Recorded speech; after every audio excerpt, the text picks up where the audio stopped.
ওম শান্তি। আজকে 11ই সেপ্টেম্বর 2022 আমরা শুনছি প্রাত অব্যক্ত বাপদাদার মুরলী আজকের মহাবাক্য। এই মহাবাক্য বাপদাদা প্রথমবার চালিয়েছিলেন 8ই মার্চ 1992 ইংরেজিতে। আজকে আমরা আবার তার রিভাইজ শুনছি। আজকের মহাবাক্য, ব্রহ্মা বাবার প্রতি ভালোবাসার লক্ষণ অব্যক্ত ফরিস্তা হওয়া। ব্রহ্মা বাবার প্রতি ভালোবাসার লক্ষণ অব্যক্ত ফরিস্তা হওয়া। আজ অসীম জগতের বাবা নিজের ডাইরেক্ট আদি শ্রেষ্ঠ রচনাকে দেখছেন। তোমরা ব্রাহ্মণ আত্মারা ডাইরেক্ট শিববংশী ব্রহ্মা কুমার আর কুমারী, তাই না? তোমরা ব্রাহ্মণ আত্মারা আদি দেবের আদি রচনা।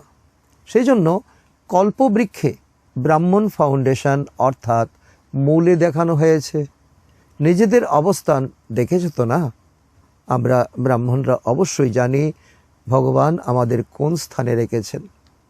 তো বৃক্ষে তোমাদেরকে আদি রচনা বীজের সমীপে দেখানো হয়েছে, তাই তো তোমরা ডাইরেক্ট রচনা। ভগবান তোমাদের সুখ্যাতি করছেন।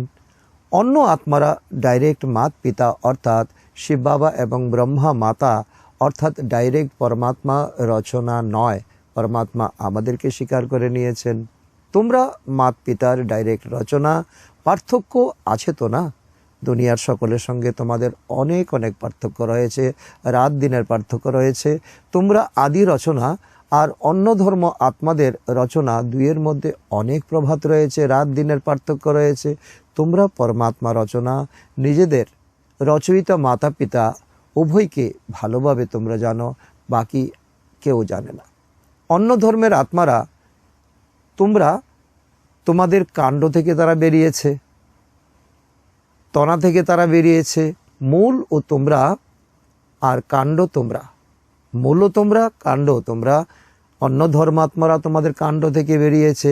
পরম ব্রাহ্মণ রূপে বৃক্ষের মূলে আছো, আর দেবতা রূপে বৃক্ষের কাণ্ডে তোমরা আছো। অন্যান্য সব ধর্ম তোমরা তোমাদের কাণ্ড থেকে বের হয়ে থাকে। এই সূক্ষ্ম চেতনা তোমাদের এই সময় বোধগম্য হচ্ছে, কারণ যখন তোমরা ডাইরেক্ট পরমাত্মার সন্তান হয়েছ, তাহলে তোমরা ডাইরেক্ট রচনার কত মাহাত্ম্য, তোমাদের কত মাহাত্ম্য পরমাত্মা আজ বর্ণন করছেন। বীজের সঙ্গে ডাইরেক্ট সম্বন্ধ, তাদের ইনডাইরেক্ট সম্বন্ধ। তোমাদের ডাইরেক্ট, তাদের ইনডাইরেক্ট। আর তোমাদের ডাইরেক্ট কত তোমরা শ্রেষ্ঠ এবং কত তোমাদের মহত্ব পরমাত্মা দেখছেন। তোমরা সবাই আধ্যাত্ম নেশার সাথে বলবে না যে আমরা পরমাত্মার সন্তান, আমরা ব্রহ্মা কুমার কুমারী। যে ধর্মের আত্মারাই আসুক, তারা সবাই নিজেদেরকে খ্রিস্টান, বৌদ্ধ, ইসলাম বলবে, তাই না? ডাইরেক্ট শিববংশী কিংবা আদিদেব ব্রহ্মার রচনা তারা কখনো বলবে না। ক্রাইস্ট বংশী খ্রিস্টান বলবে, তাদের ধর্মপিতা ক্রাইস্ট, তারা ক্রাইস্ট খ্রিস্টান এটাই জানে তারা। এতটুকুই তাদের মধ্যে ধর্ম সম্পর্কে জ্ঞান আছে, আর তোমাদের অনেক গভীরের জ্ঞান আছে। তারা সবাই ধর্মপিতার বংশ, আর তোমরা বলবে পরমাত্মার বংশ তোমরা। সুতরাং ধর্মপিতা আর পরম পিতা কত প্রভেদ, তাই না? ধর্মপিতাও পরমাত্মার সন্তান, পরমাত্মা হলো পিতা। তো এই সম্পর্কে তোমাদের এখন মূল জ্ঞান রয়েছে, শ্রেষ্ঠ জ্ঞান রয়েছে। ডবল বিদেশি কি জানো তোমরা? তোমরা ধর্মপিতার নাকি পরমপিতা পরমাত্মার? তোমরা কার সন্তান? পরমপিতা হওয়া, পরমপিতার হওয়া অর্থাৎ ডাইরেক্ট রচনা হওয়া, এই নেশা কি তোমাদের আছে? সুতরাং ডাইরেক্ট আর ইনডাইরেক্টের মধ্যে কত ভিন্নতা, কত প্রভেদ। নেশাতেও যখন ফারাক আছে, তখন প্রাপ্তিতেও ফারাক আছে। এটাই হলো মূল কথা। নেশাতে ফারাক, প্রাপ্তিতে ফারাক। কারণ অন্য ধর্মের আত্মারা স্বর্গ দুনিয়াতে যেতে পারবে না, তোমরা স্বর্গ দুনিয়াতে যেতে পারবে। এই সময় তোমরা ঈশ্বরের সন্তান হয়েছ, তারা ঈশ্বরের সন্তান হতে পারবে না। সেই জন্য ভক্তি মার্গেও তারা আপন ইষ্ট দ্বারা ইনডাইরেক্টলি বাবাকে স্মরণ করে, ভগবানকে স্মরণ করে। যা নাকি তোমরা এই সময় প্রকৃতভাবে তোমরা জানতে পারছো। যদি কোনো শিব ভক্ত থাকে, তাহলে সেও শিব শঙ্করকে এক মেনে স্মরণ করে। আর তোমরা শিব এবং শঙ্করের পার্থক্য জানো। এক হচ্ছে বিনাশকারী, এক হচ্ছে কল্যাণকারী, আর তারা দুকে এক মিলিয়ে দিয়েছে। সুতরাং ইনডাইরেক্ট হয়ে গেল তো না?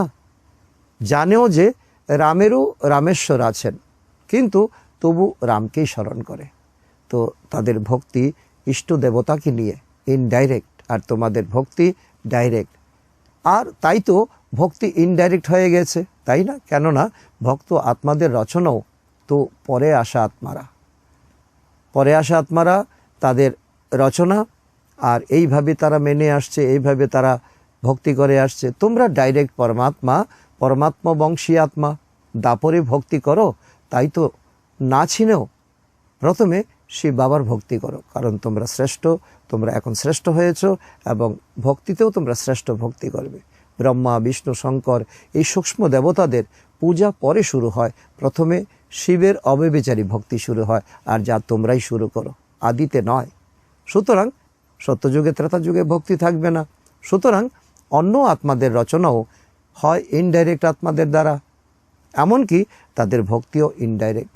সেখানে তোমরা ডাইরেক্ট ভক্ত, ইনডাইরেক্ট নয়। অর্থাৎ তোমরা শিবের পূজাই আরম্ভ করো, অবিবেচারী শিবের ভক্তি শুরু করো না জেনেও। এই তোমাদের শ্রেষ্ঠত্ব পরমাত্মার কাছে সদা সর্বদাই রয়েছে। প্রাপ্তিতেও দেখো, তোমরা সব ডাইরেক্ট আত্মার অর্থাৎ ডাইরেক্ট রচনার অনেক জন্মের জন্য জীবন মুক্তির উত্তরাধিকার প্রাপ্ত হয়। তোমরা সত্যযুগ থেকে তোমরা জীবন মুক্তি প্রাপ্ত করো, এবং তোমাদের পুরো 84 জন্ম, ম্যাক্সিমাম তোমাদের পুরো 84 জন্ম হয়। আর অন্য আত্মাদের জীবন মুক্তি উত্তরাধিকার এত সময়ের জন্য প্রাপ্তি হয় না, কারণ তারা আসেই দ্রাপর যুগে তারা আসে।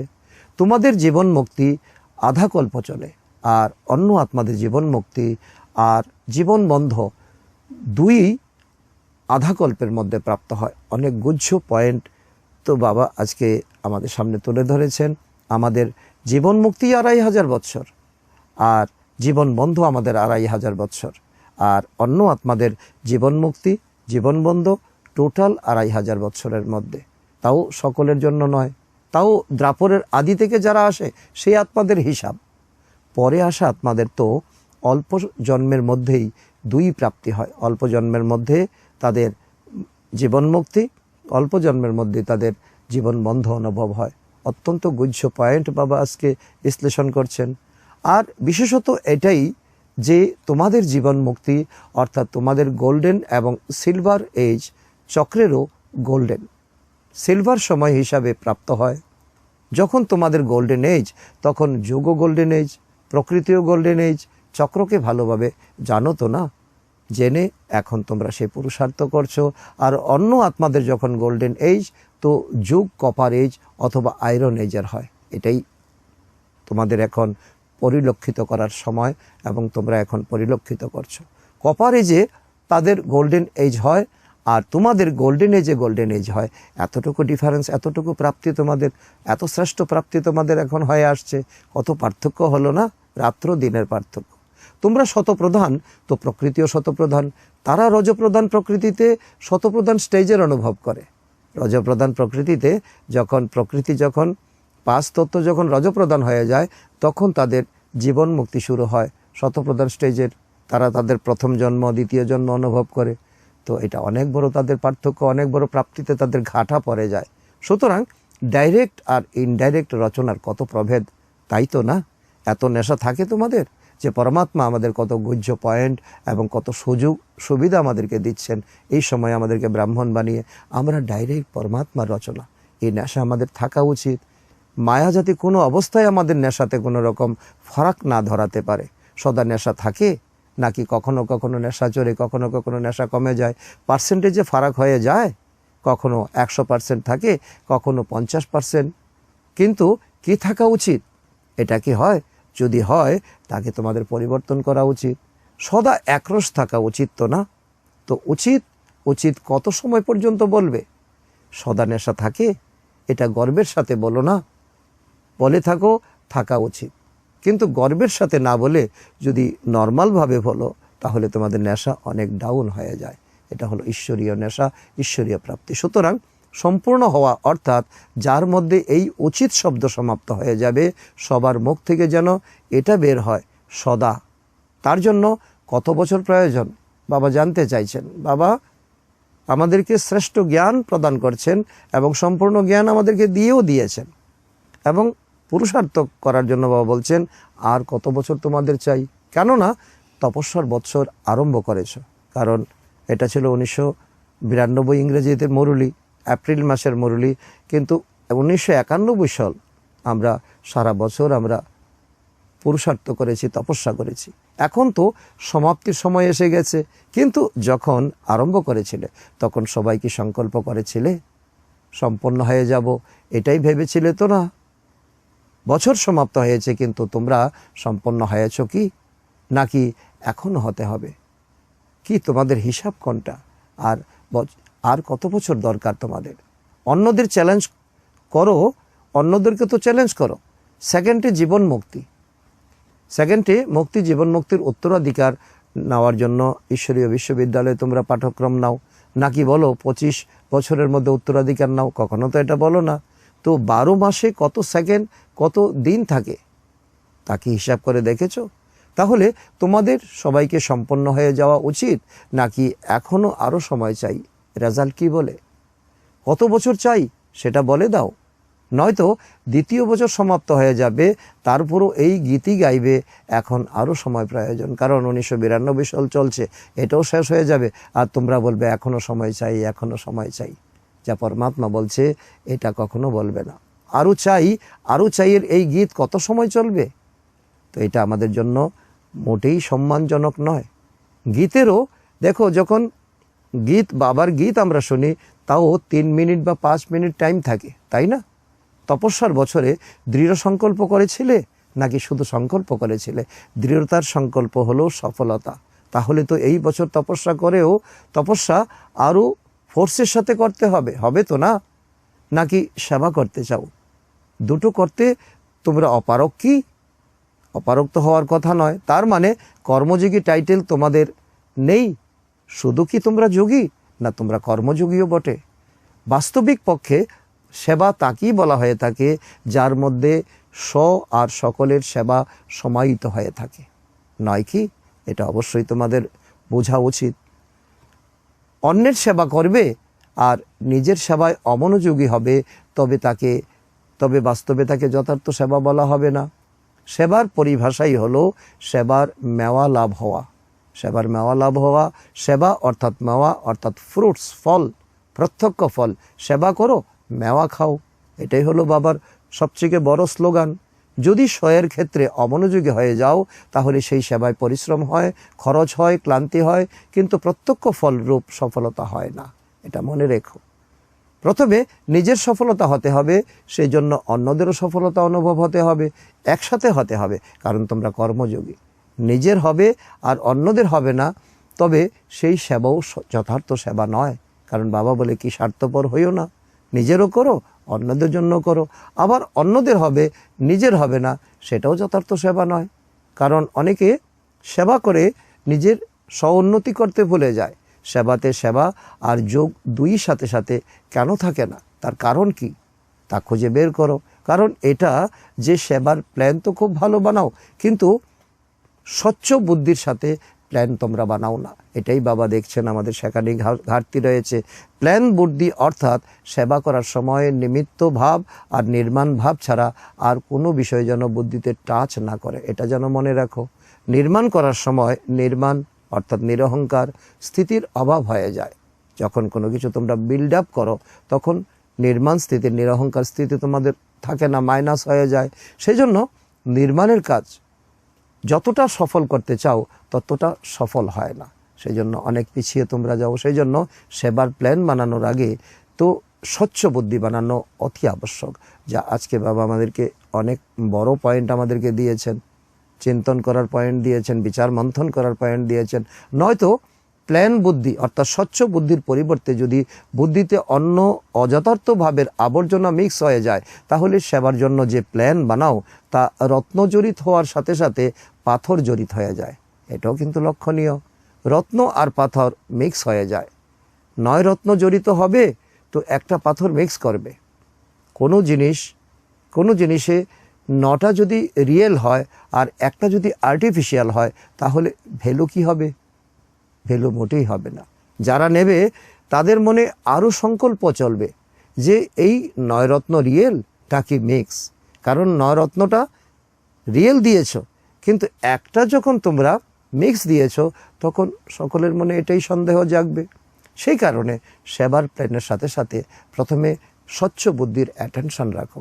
আজকের যেটা মূল পয়েন্ট বাবা আমাদেরকে বলছেন, যদি স্বচ্ছ বুদ্ধি হয় আর সেবার প্ল্যান তেমন বড় নাও হয়, তবু স্বচ্ছ বুদ্ধির ক্ষেত্রে তোমাদের লোকসান হবে না, বোঝা হবে না। সেবার লাভ কম হবে কিন্তু লোকসান তো বলবে না, তাই না? মিক্সচার বুদ্ধিতে তো লোকসান অবশ্যই হবে, যেটা তোমাদের করা মোটেই উচিত নয়। তাহলে এই বছর তপস্যার জন্য নির্ধারিত হবে কি? সেবা করার সময় তো বলো যে নিচে এসে যাও। সুতরাং কি করবে? শুধু তপস্যা করবে। যখন নিজে সম্পন্ন হবে তখন বিশ্ব পরিবর্তনের কার্য সম্পন্ন হবে। তোমাদের সকলের সম্পন্নতার ঘাটতির কারণে বিশ্ব পরিবর্তনের কার্য সম্পূর্ণ হওয়ার ক্ষেত্রে আটকে আছে। তার জন্য তোমরাই দায়ী। প্রকৃতি দাসী হয়ে তোমাদের সেবার জন্য অপেক্ষা করছে যে ব্রাহ্মণ আত্মারা, ব্রাহ্মণ তথা ফরিস্তা এবং ফরিস্তা তথা দেবতা হলে আমরা হৃদয়ের গভীর ভালোবাসায় সেবা করতে পারি। প্রকৃতি বলছে, কেননা ফরিস্তা হওয়া ব্যতীত তোমরা দেবতা হতে পারবে না। ব্রাহ্মণ থেকে তোমাদেরকে ফরিস্তা হতেই হবে। আর ফরিস্তা অর্থই হলো পুরানো দুনিয়া, পুরানো সংস্কার, পুরানো দেহের প্রতি কোনো রকম আকর্ষণের সম্বন্ধ না থাকে। এই তিনটেতেই পাস তোমাদের করতে হবে, তিনটে থেকেই তোমাদের মুক্ত হতে হবে। এমনিতেও ড্রামাতে প্রথমে মুক্তির উত্তরাধিকার, তারপরে জীবন মুক্তি। ভায়া মুক্তিধাম যাওয়া ব্যতীত তোমরা জীবন মুক্তিতে যেতে পারো না। সুতরাং ফরিস্তা অর্থাৎ মুক্ত, আর যে মুক্ত ফরিস্তা সেই জীবন মুক্ত দেবতা হবে। তো তোমরা কত % ফরিস্তা হয়েছ এটা দেখার বিষয়, নাকি ব্রাহ্মণ হওয়াতেই তোমরা খুশিতে থাকবে? ফরিস্তা হওয়া অর্থাৎ অব্যক্ত ফরিস্তা স্বরূপ ব্রহ্মা বাবার সাথে ভালোবাসা থাকা, অটুট ভালোবাসা থাকা। আজকের হেডলাইনই হচ্ছে, এই মুরলির হেডলাইনই হচ্ছে ব্রহ্মা বাবার প্রতি ভালোবাসা আমাদের কতটুকু আছে। কারো ফরিস্তা স্থিতির প্রতি ভালোবাসা না থাকলে ব্রহ্মা বাবা মানেন না যে তার প্রতি সেই আত্মার ভালোবাসা আছে। এটা হলো যুক্তিযুক্ত কথা। ভালোবাসার অর্থই হলো সমান হওয়া। ব্রহ্মা বাবা তো ফরিস্তা, তাই না? ফরিস্তা হয়ে তোমাদের সবাইকে ফরিস্তা বানানোর জন্য ফরিস্তাদের দুনিয়া অপেক্ষা করছেন।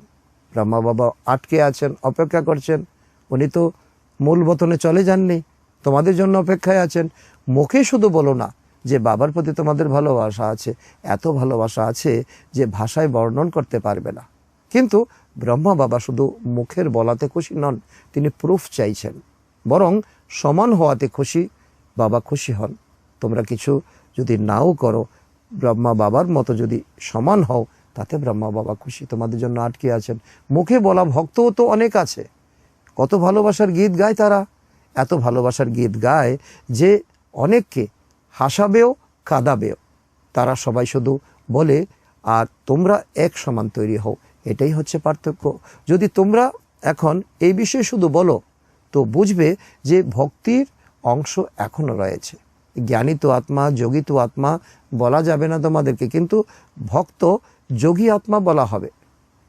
তো এটাকে তোমাদের উন্নতি হলো না অবনতি হলো? তাহলে এখন কি করবে? কোনো নবীনত্ব দেখাবে, নাকি যেমন এই বছরে করেছ তেমনই করবে? এমনও সময় আসবে যে বাপদাদা তাদের সাথেই মিলিত হবেন যারা বাবার সমান হবে, যারা দৃঢ় সংকল্প করবে। শুধু কথার নয়, কথার কথা বলবে না। এখন তো সবাইকে অ্যালাউ করে দেওয়া হচ্ছে আসার জন্য। ভাবনার সাথে যারা আছে তাদেরকে বলে ওয়েলকাম, আসতে পারো। জ্ঞানী তো আত্মা যারা আছে তাদেরকেও বলে ওয়েলকাম, আসতে পারো। কিন্তু সময় পরিবর্তন হওয়ারই আছে, এমন সময় আসবে। সেই জন্য নিজের প্রতি আরও 10 গুণ আন্ডারলাইন করে পরিবর্তিত হয়ে দেখাও, যেটা তোমাদের হাতে আছে তোমরা করতে পারো। পরে আবার বাপদাদাকে অভিযোগ করো না যে এরকম কিভাবে হবে, এভাবে কেন করলেন। তোমরা পুরুষার্থে স্ট্রিক্ট না হলে তো বাবাকে স্ট্রিক্ট হতেই হবে। এখন তো বাবার ভালোবাসা স্বরূপের সাথে চলছে, তাই না? তোমরা লালিত পালিত হচ্ছ, কিন্তু সদ্গুরুর রূপ ধর্মরাজের নয়। সদ্গুরুর আজ্ঞা শিরোধার্য গাওয়া হয়েছে, মান্য করা উচিত। এখন তো বাপদাদা মিষ্টি বাচ্চা, প্রিয় বাচ্চা বলে তোমাদের চালিয়ে নিয়ে যাচ্ছেন। যদি ভালোবাসা থাকে, মিলনের তৃষ্ণা থাকে, তাহলে সমান হয়ে মিলিত হও, করে দেখাও। বড় রকমের পার্থক্য নিয়ে মিলিত হইও না, কারণ এতে তোমরা প্রাপ্তির পরিবর্তে তোমরা ঘাটতি দেখা দেবে। তোমরা সমান হয়ে মিলবে, মিলনে অনেক আনন্দ পাবে, অনেক প্রাপ্তি পাবে। এই আনন্দ অন্য রকমের আনন্দ, অনাবিল আনন্দ। আচ্ছা, তোমরা বাবার সঙ্গে মিলন করেছো, তার থেকে দৃষ্টি নিয়েছো, আবার যখন গৃহে ফিরে গেছো তো দুর্বলতা এসে গেছে, তাই না? এমনই তো হয়। প্রাপ্ত শক্তি কাজে লাগিয়েছো, এক দুবার বিজয়ী হয়েছো, তারপর আবার দুর্বল হয়ে গেছো, কিন্তু কেন? সুতরাং এটা তোমাদের নিজস্ব ধরনের মিলন। তোমরা বাবা যেরকম ডিরেকশন দিচ্ছেন সেইভাবে তোমরা মিলছো না, কিন্তু যথার্থ ভালোবাসা, যথার্থ মিলনের থেকে অনেক উচ্চ, খুব খুব মনোরম, সেটা অনুভব করো। বুঝেছো? সদ্গুরুর আজ্ঞা যদি কেউ না মানে তখন বাবাই সদ্গুরু হয়ে যান, কারণ বাবার সামনে তো বাচ্চাদের অনেক মন ভুলানো চাতুর্যপূর্ণ হাবভাব চলে। যদি বাবার প্রতি প্রকৃত ভালোবাসা থাকে তাহলে এই বছরে ফরিস্তা সমান হয়ে দেখাও, যেটা তোমরা করতে পারো। এখন এত সবাই মিলনের জন্য এসেছো, খুব ভালো, কিন্তু ভালো থেকে আরও ভালো করতে হবে। ভালোবাসা আর ভালোবাসার দায়িত্ব পালনের মধ্যে অনেক অন্তর রয়েছে। তোমরা সবাই ভালোবাসো, যদি ভালোবাসা না থাকতো তাহলে এত সবাই আসতো কেন? এটাই তো আশ্চর্য, যা দুনিয়ার লোক কেউ জানে না। কিন্তু ভালোবাসা থাকা এবং তার দায়িত্ব পালন করার মধ্যে পার্থক্য হয়ে যায়। যারা ভালোবাসে তারা অনেক হয়, আর পালনকারী কত হয়? তোমরা তো পালনকারী, তাই না? তার জন্য তোমাদের কদর সবসময় রয়েছে। পালনকারী কিন্তু উচিত বলবে না, তারা প্র্যাকটিক্যালি করে দেখাবে, শুধু মুখের কথাই নয়, তারা প্রমাণ করে দেখাবে। তোমাদের বলা হয়েছিল তো না যে তপস্যার চার্টেও নিজেকে মার্কস সার্টিফিকেট দেয়, এমন অনেক আছে, কিন্তু সকলের সন্তুষ্টতার সার্টিফিকেট কারো প্রাপ্ত হয়। যারা চার্ট রাখে তারা অনেক বের হয়েছে, নিজেকে সবচেয়ে ভালো সার্টিফিকেট দেয়, তারাও অনেক বের হয়েছে। অনেক নয় কিন্তু কিছু, সেকেন্ড নম্বর অনেক আছে, কিন্তু সবার মুখ থেকে যেন এটা বের হয় যে হ্যাঁ, এটা হলো নম্বর 1। সকলের হৃদয় থেকে 80 বছরের এই সার্টিফিকেট যার প্রাপ্ত হয় তাকে বলা হবে নম্বর 1। এটাই হলো বাবার মহাবাক্য। বাবার এখন বাচ্চাদের সামনে এটাই এখন তুলে ধরছেন। অনেক বাচ্চারা বলে যে আমরা তো ঠিক আছি, কিন্তু কোনো আত্মার অনেক কড়া হিসাব আছে আমাদের সঙ্গে। সে যতই তাকে সন্তুষ্ট করতে চেষ্টা করুক, সে সন্তুষ্ট হয়ই না। বাপদাদা আগেও বলেছিলেন, বাচ্চারা যদি এমন কোনো কড়া হিসেব নিকেশ থাকেও তবু অন্ততপক্ষে 95% সার্টিফিকেট প্রাপ্ত তোমাদের হওয়া উচিত। 5% কড়া হিসেব নিকেশ আছে, সেটা বাপদাদাও জানেন, সেটাও মকুব করা হবে। বাপদাদার তরফ থেকে এটা গ্রেস দেওয়া হবে, ছাড় দেওয়া হবে। কিন্তু 95%কে তাদের হৃদয় থেকে তোমাদের আশীর্বাদ দিতে হবে। কেউ এমনও বলে যে সব থেকে সন্তুষ্ট কে? এরকম কোনো আত্মা দেখা যায় না, সে নতুনই হোক, পুরানোই হোক, বড়ই হোক, ছোটই হোক। তো এটাও ভাবে যে লোকে বড়দের প্রতি অখুশিত, আমাদের প্রতি অখুশি হওয়া এমন কি বড় ব্যাপার? কারণ ব্রাহ্মণ বাচ্চা বড়দের প্রতি অসন্তুষ্ট, তো আমরা তো সাধারণ। তো যতই হোক ব্যাপারটা সেরকম নয়, কিন্তু তাদের প্রতি 95% হৃদয় থেকে সন্তুষ্ট। বড়দের ব্যাপার আলাদা, বড়দের জজ হতে হয়।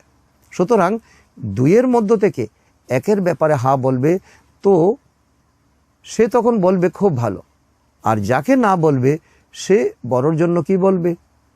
ইনি ভালো নন। তাহলে জজ 1-এর ক্ষেত্রে হা বলবে নাকি উভয়ের ক্ষেত্রে? জজের ক্ষেত্রে তো সকলে সমান। সুতরাং এটা একটা আলাদা বিষয়, বড়দের সঙ্গে তুলনা করো না।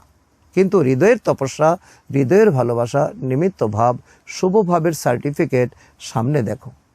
এটা কপি করো না যে বড়দের প্রতি সন্তুষ্ট নয়, যখন আমরা তো পাস হয়েই যাব, এরকম ভেবো না। 95% যদি সন্তুষ্ট হয় তো নম্বর পেয়ে যাবে। বুঝেছো? আচ্ছা, আদি পিতার চারিদিকের আদি রচনা, ডাইরেক্ট রচনা, শ্রেষ্ঠ আত্মাদের অনেক জন্ম, জীবনমুক্ত হওয়ার, সকল উত্তরাধিকার প্রাপ্ত করার আত্মাদের, সকল ব্রাহ্মণ তথা ফরিস্তা তথা দেবাত্মা হওয়ার অধিকারী আত্মাদের সদা স্বচ্ছ বুদ্ধি হয়ে সেবার প্লেনে সফলতা প্রাপ্ত করা সেই আত্মাদের বাবার সাথে সত্যিকারের স্নেহ, প্রকৃত ভালোবাসার দায়িত্ব পূরণ করে এমন সকল সমীপ আত্মাদের বাপদাদার স্মরণের স্নেহ সমন আর নমস্কার।